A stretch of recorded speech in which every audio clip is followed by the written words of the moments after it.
virtue of his crash, is third, 6 points out of the lead. Championship pressure, you bet. There's a bunch of it. Tons and tons. I don't think you can measure it at this point. 3 races to go, 6 points. We have never had this late in the season this type of a championship run, Dave. And tonight we have rain falling on Texas Stadium as the field prepare for 25 laps of action on what will now be a very, very slippery Texas Stadium circuit. The sign is down, the gate is up, and we're just about ready to go. Charged to turn 1. Great start for Bradshaw. Look out, guys. It's slick out there. Ooh, Guy Cooper is on the ground. Ronnie Tishner is on the ground. A pair of Suzuki's out early here. They'll scramble to get back into action. Meanwhile, up front, Bradshaw takes the lead. Jeff Ward, number 6, into second. Not a great start for number 1, Jean-Michel Bayle, but again, he found that opening and got to third. Stanton's back at about 8th or 10th. Stanton is the one with trouble right now. He's going to have to work his way through some slower riders. He's going to have to do it on this slippery track that, if this rain continues, Dave, is going to get slicker and slicker, and worse than that, the mud is going to collect on the motorcycles. It's going to be a real problem. Bradshaw the leader, Ward is second, Bayle is third. 2 of the top 3 in the standings are in the top 3 on the racetrack. Stanton, the big loser, moved by Bayle inside. Can he get around Jeff Ward? Ward hangs on. This could be Jeff Ward's last Supercross race.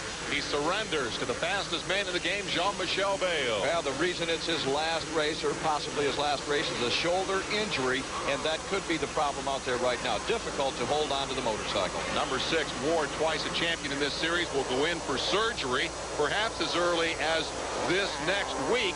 He wants to be fit for the 500 national season. That'll be his last championship effort before motocross retirement. He says he thinks he can go out and win it. His young teammate, Jeff Matasevich, pursued by another Kawasaki, and that is Mike Kudrowski. And they've got themselves a good battle going here for 4th and 5th. Here comes Kudrowski up alongside for a moment. Matasevich holds on to the spot. Matasevich, with that leg that was injured at the early part of the season, has really, Dave, now shown signs of full recuperation. He has not only been tough in the early going, but he's been holding on, and he's showing signs of aggression, much more aggressive than he was earlier in the ball game. He just refuses to let Kudrowski around him. Just a glimpse there of number 15, Brian Swink. He rides 6th in the race, getting that 250 experience that he said repeatedly is so valuable. And you heard Jeremy McGrath alluding to the fact that he'd like to meet Swink in the series finale. The 125 shootout isn't going to happen because Swink's going to stay in the 250 class. And number 15 is definitely learning his 250 lessons as he goes after those 2 Kawasaki's running 4th and 5th. Bayle is second, Ward is third, and this is the battle for 4th. Jeff Matasevich pursued by Mike Kudrowski. You'll get glimpses of Brian Swink in the middle of that battle. This is the leader. Oh, and Bradshaw's in trouble. He's on the ground. Bradshaw catches the clutch, keeps it running. There goes Bayle into the lead. Another untimely crash for Damon Bradshaw. What a break for Jean-Michel Bayle. Let's take another look at how it happened. Dave, earlier you mentioned the rain coming through that hole in Texas Stadium would make it slippery, and look at this.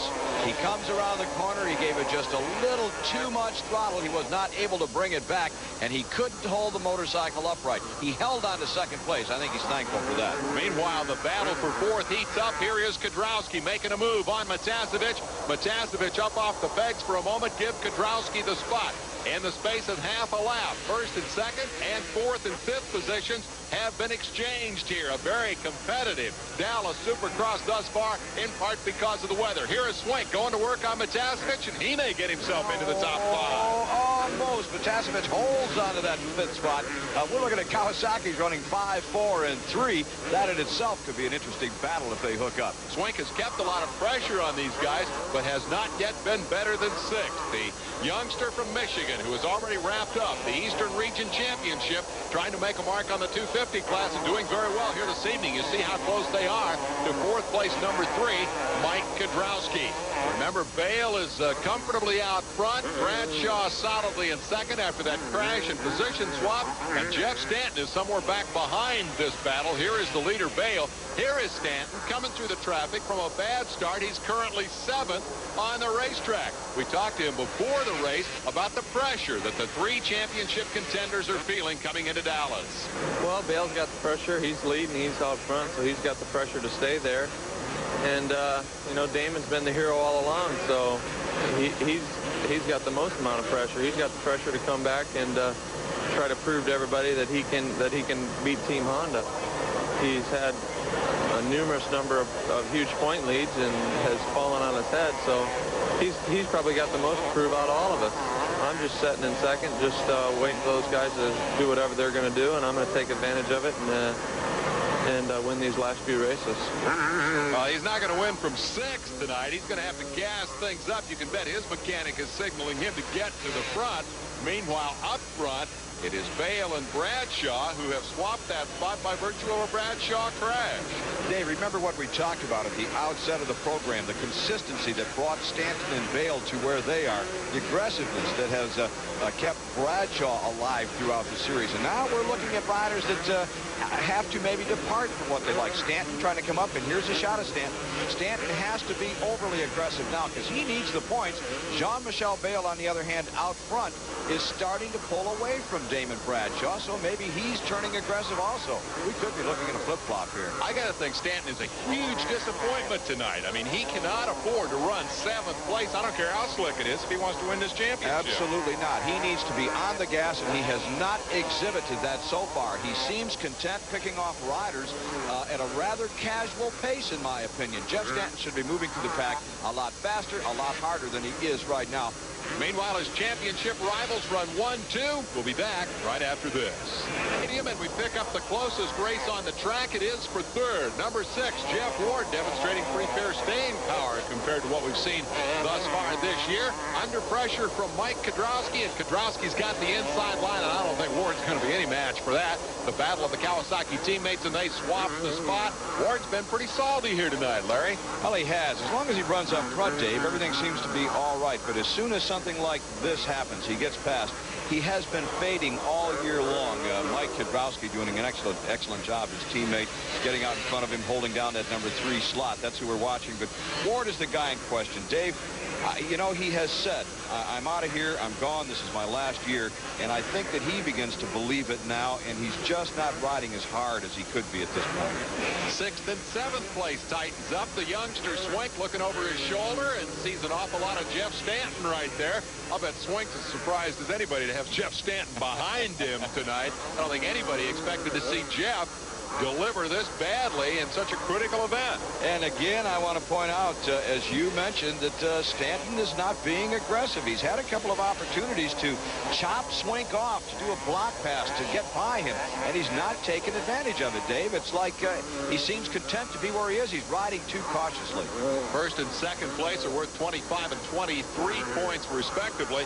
If you're stuck back there in 7th, you're going to get out of here with 14 points, and that means Stanton's got to get the gas on. Swink performing very, very effectively here on the 250. He's destined for this class next year, and he's gaining some valuable experience here running with the front runners. They are already running up into lap traffic there as they put the Texan Dennis Hawthorne behind them.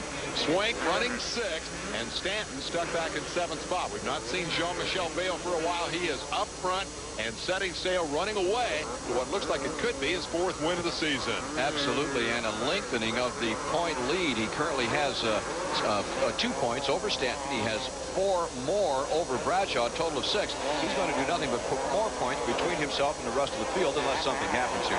Larry Ward is closing up on these two and trying to get a piece of that action. Meanwhile, here's Ward, the other Ward, Jeff Ward, fading into the clutches now of Jeff Matasevich. Again, the teammate battle, and just what you predicted. Once passed, Ward starts to back up. Yeah, he's just not comfortable tangling with these guys, and I don't blame him. You know, that guy's put in a ton of years, and he deserves this farewell tour, the tributes that have been paid to him. But he's not riding like Jeff Ward. There is the pass for 4th spot. Give it to Matasevich. And note that Jeff Ward has already signed a deal to drive one of Norm Turley's Indy Lights cars next year, so his racing future is certainly secure. Matasevich back from the injury, showing strength here this evening as he moves up to 4th spot. Can he run down his young teammate Mike Kedrowski? Meanwhile, you got a glimpse of Swink there closing up, and I expect that probably Ward is going to quickly feel the pressure. Yeah, here he comes. This is Swink, and Stanton should be right behind him, and they're both going to get by in one move, it looks like. Swink opens the door, Stanton squirts right through. I guarantee you 1 year ago that never would have happened. There'd have been a lot of metal clashing and bouncing off each other before you passed Jeff Ward that easily. So this is now the battle for 5th and 6th. And again, it remains a terrible, terrible problem for Jeff Stanton. If he settles for this kind of finish tonight, this one race could cost him a shot at the championship. Only 2 more to go for points after this. You know, he needs to make something happen, and all he's doing is following. And there is no way that you can let those guys run away this way without making an attempt if you want to be the champion. I don't know what's running through Stanton's mind, but he should be up there letting it hang out, knocking on the door. There are only 2 races left, and he cannot afford to finish this far back. Whoa, and look at that swing. Hit the top of that jump with the cases. Cased it, as they say in Supercross, and that opens the door for Stanton. He goes inside the top 5. We'll be right back. Second place man, winner of 7 races this season, Damon Bradshaw, trying to catch number 1, Jean-Michel Bale. He had Bale in second spot early in the race. Bradshaw slipped down, let the lead get away.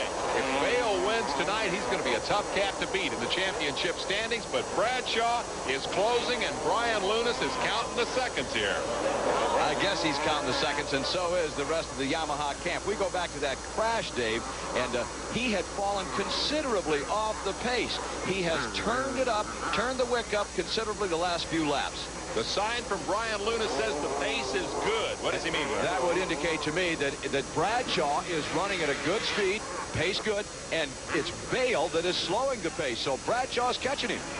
And as we check the interval from 1st to 2nd, let's see just how far back Damon Bradshaw is. It's the length of the straightaway on the racetrack. It's under 3.5 seconds, and Bale is suddenly under some pressure. He's had a cakewalk here since Damon fell off in the early laps. You see him looking back over his shoulder to see what the interval is. Bale hit a ton on the top of that jump. I can't believe he kept the motorcycle upright. That hurt to watch. Bradshaw will be right there. A huge mistake for Jean-Michel Bale. Dave, he was completely off the motorcycle. His left leg was on the right side of the bike. Damon Bradshaw is right on Jean-Michel Bale's rear wheel, and I'm not sure Bale's going to have anything for him here. Bradshaw can taste blood. Bale is a hurting puppy. There's the swap of the lead. Damon Bradshaw picks himself up off the ground to regain the lead at Texas Stadium on a huge bobble by Jean-Michel Bale. Let's go back and take another look at what happened to Bale. Jean-Michel Bale has to be riding hurt right now, Dave. The wind is completely gone from him. Can he recover? Watch this. Watch when he comes down. Look at this. He knows he's going to hit, and wham, he slides forward. Oh, look at that, off the motorcycle.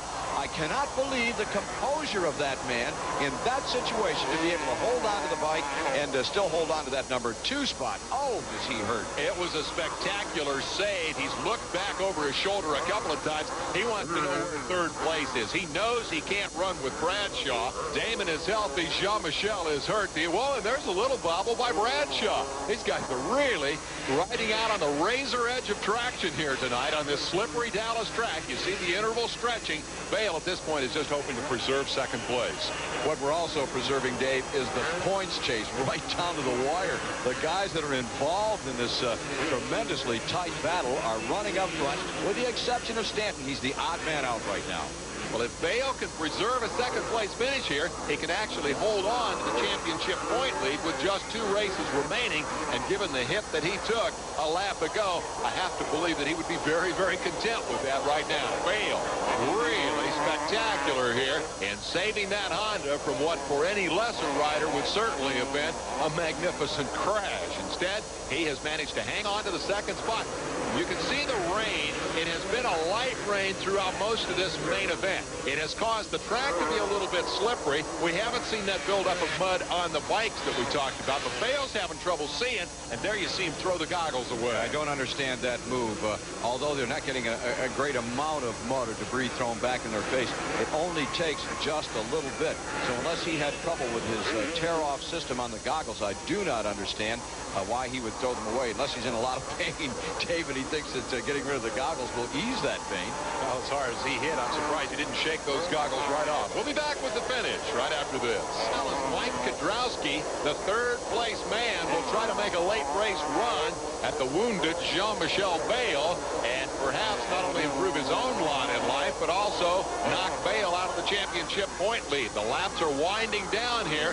Kedrowski has shed his Kawasaki pursuers and is now all alone in third. I don't think it's close enough to make the move. No. Up front, the white flag flies for Damon Bradshaw. Yeah, and meanwhile, Jeff Stanton has moved into the number 4 position. So ironically, we came into this race with a 6-point gap between first, second, and third, and we're going to leave. Difference being Jeff Stanton slid from second down to third. If they stay, Dave, the way they are right now. Well, they're into the final lap, and I think the only thing that could befall one of the front runners now would be another one of those slick crash tip-overs that we saw Damon Bradshaw suffer early on. If you've just joined us, Bradshaw has picked himself up off the ground to win the race over Jean-Michel Bale, who by every standard of Supercross should have been on the ground, and saved it miraculously. No wonder he's going road racing. You don't have to look forward to something like that happening on the pavement. All right, up and over for a record-tying 8th win of the 1992 season. Damon Bradshaw wins it. Bale happy to survive in second. Holds on to the series point lead. Kedrowski collects third. Stanton moves up to